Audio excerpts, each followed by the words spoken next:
I'm Sharon Betters, and you are listening to the Daily Treasure podcast produced by Mark Inc. Ministries, and it is such a joy to be able to fulfill our own vision at Mark Inc. of offering help and hope to those who might be hurting or those who are just looking for strength to get through the next day, whether it's a mundane, boring day or a day on a mountaintop or a day in the valley. It is our privilege to come alongside of you. We are offering this devotional as part of fulfilling our vision to come alongside of people we may never meet, and yet we know that God's word planted in their hearts will flow out in ministry to others. So we are grateful for that ever-widening circle of touching hearts for Jesus. So today's devotional is called Puddles of Grace, and today's treasure is from Psalm 84:6.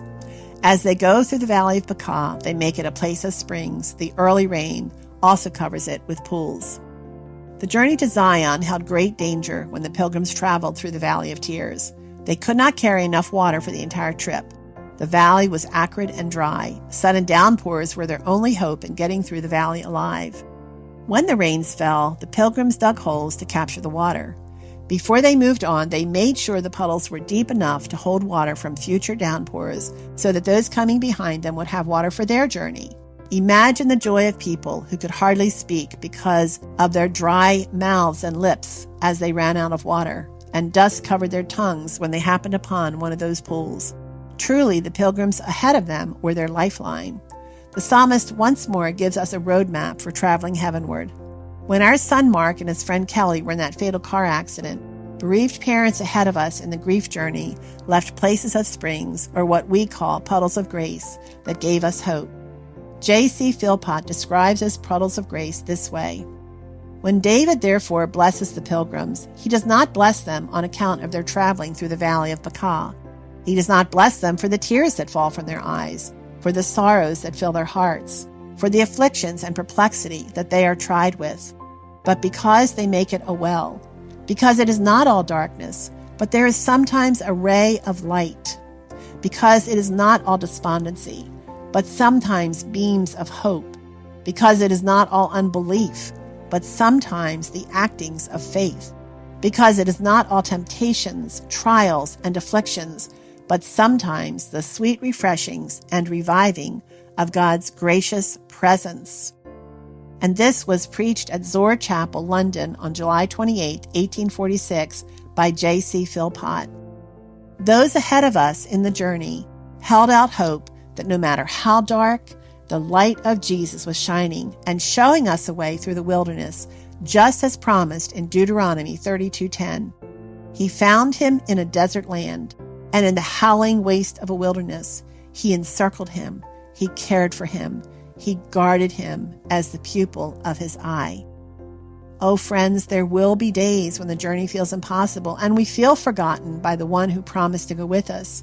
But we read in Isaiah 41, verses 17 through 18, when the poor and needy seek water, and there is none, and their tongue fails for thirst, I, the Lord, will hear them.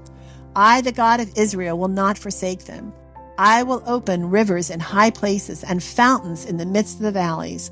I will make the wilderness a pool of water, and the dry land springs of water.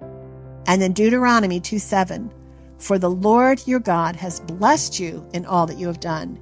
He has known your wanderings through this great wilderness. These 40 years the Lord your God has been with you. You have not lacked a thing.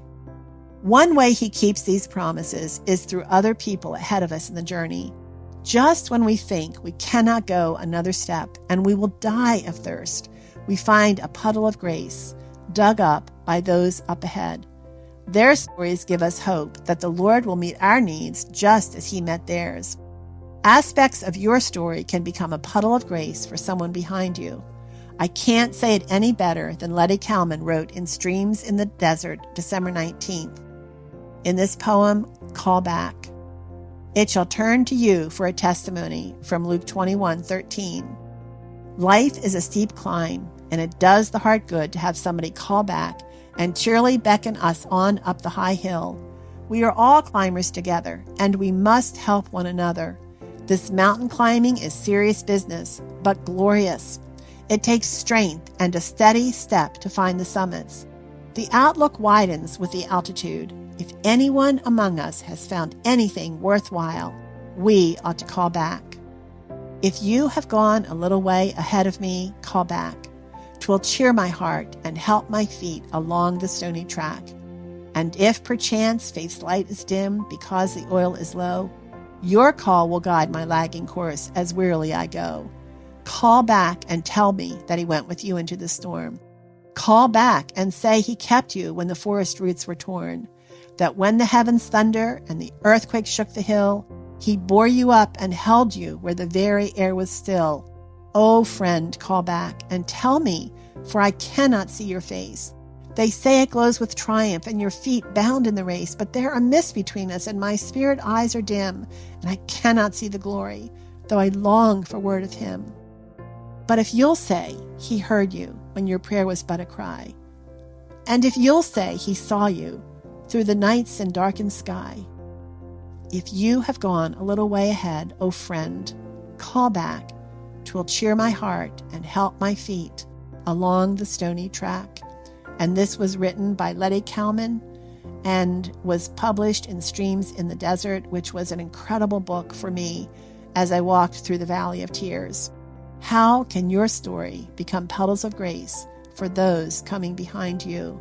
And oh, Father, how grateful we are that you waste nothing, that you will bring beauty from ashes through the puddles of grace that we leave behind in our own journey toward home. Well, friends, we made it to Friday, and I hope that you're looking forward to a relaxing weekend, or maybe some projects you can't wait to get done, or maybe you're getting ready to go to work. And I hope that no matter what your plans are, you will remember that God has given you great promises and great comfort through his word, and that you can depend on those promises because he cannot lie.